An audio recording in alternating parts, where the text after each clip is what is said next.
जुहार दर्शक बंधु BN news रे स्वागत।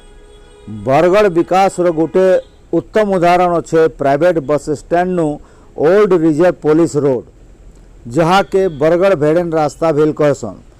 मात्र 3 किलोमीटर रास्ता 6 मास हेला बनू छे जे बनू छे, तार उपरे काम भेल बंद पड़ी रही जाय छे।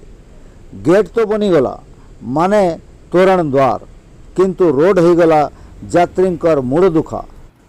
बरगढ़ की बरपाली रो तोरण द्वार के नहीं करी दुर्नीतिर स्वर प्राय उठू छे, जहाँ अलगा विषय रही छे।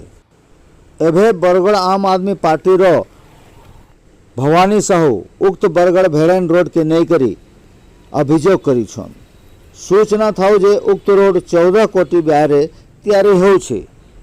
आओ केते मास लागवा सेटा तो विकास धारारो सरकार ही जानबे। अन्य आड़े बरगढ़ विकास गोटे नग्न उदाहरण अच्छे जमुरडार टांगरपड़ा। सेने विकास धारा एते जे बिजली बगर तिंकर घरे बिजली नैन। एतकी नुहे से टांगरपड़ार अवस्था समान आउ शोचनीय है। सेने लोके डिबरी जलई करी चलुछन।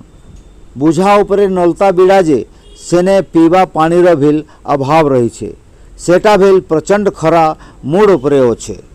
उक्त समस्या के नहीं करी पूर्वतन विधायक साधु नेपाक जिलापाल के अभियोग करी एही दिगरे तुरंत उचित व्यवस्था करबार दाबी करी छन। धन्यवाद।